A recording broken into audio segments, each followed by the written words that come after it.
lot of people think that having an AI wrapper is a bad thing, that you actually kind of, I was like that because when I was interviewing Reid Hoffman, I was like, "What's the next billion-dollar opportunity?" He's like, "I'm building this system." I'm like, "Isn't it a GPT wrapper?" He's yeah, like, "Yeah, but yeah. it's a billion-dollar opportunity." I really think GPT wrappers are a really great opportunity. And And let's explain for people what is a GPT wrapper. It's basically you prompt GPT with your own so prompts. the assumption is that there is value in knowing more than the customer about a particular thing, and you collect a bit of their data, you mix it with your amazing prompts that you've put a lot of thought into. You then put that into a new UX that's better than a chat UX.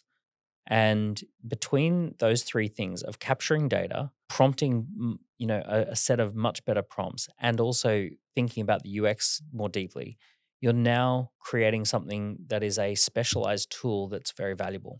And a good analogy would be that, you know, 100 and something years ago, they created electricity, and the electricity was this awesome, powerful thing. But then people came up with applications for electricity, and they said, "Oh, we can channel this electricity and make a toaster. We can use this electricity to boil water, and we call it a kettle. Yeah. Oh, what if we do this electricity into light bulbs?" So they channeled the electricity into these specialized applications, and then those businesses became amazing standalone businesses. Now imagine someone came up and said, "Oh, that's just an electricity wrapper." Right? Yeah. You're just wrapping electricity, It's like, yeah, I am harnessing electricity, but we're harnessing it in a very particular way in a user experience that's perfect for boiling water and Yeah. perfect for toasting toast. So LLMs are the new electricity. They do this amazing language generation or image generation or multimedia generation. And then it's up to us as entrepreneurs to say, can we improve upon that through UX, through better prompting, and through better ways of capturing user data? And if we can do those three things and then wrap that up together, we can create these amazing The business. businesses. Yeah. Some of these businesses, look, a lot of these businesses might end up doing 4 or 5 million a year, and they might have 50% margins, and you might make 2.5 million a year with a very automated little SaaS, B2B, AI enabled SaaS. There's hundred, like Reid Hoffman probably wouldn't even recognize these types of opportunities. But there's just thousands of little opportunities where you could create a 5 million a year ARR business. Does anything come to mind right Well, away? I'm doing several of them, right? Okay. So I'm creating one called Awards App, and this is an application that helps companies to win awards. So what we do is we get them to talk about a lot about who they are and what they do well. We then search a massive database of awards that are out there. There's like 3,000 major credible award ceremonies. Each one has like 80 different categories you can enter.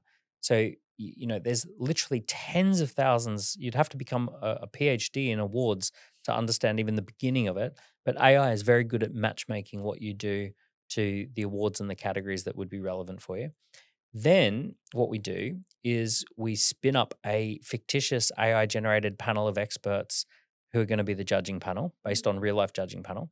And we then get you to put forward version one of your application. We then AI generate it so it's better, run it past the panel, bring it back with feedback. AI generate a better result, And then you submit it to and different. and then once by the time it then get and that, all that happens very rapidly. And then by the time you submit it to an award ceremony, you have a very finely tuned application that's based on all of your data and it's based on all of who you actually are, but it's ready for the perfect award, the perfect application, all AI built. Do you Now, submit it automatically?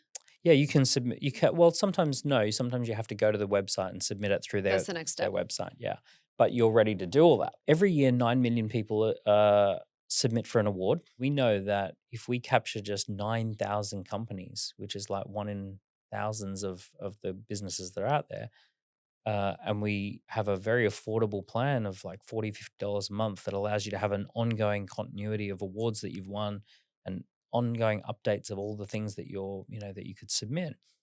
We know that that becomes close to $100 million business. It's Because you only mostly pay automated. for automations. Yeah. Are you enjoying this clip? On my main channel, Silicon Valley Girl, I share how ambitious people can use AI and tech as their unfair advantage, whether it's building a business, growing a career, or just staying ahead of the curve as a mom who has multiple things to do every single day. Subscribe to that channel now, link is in the description, to start leveling up.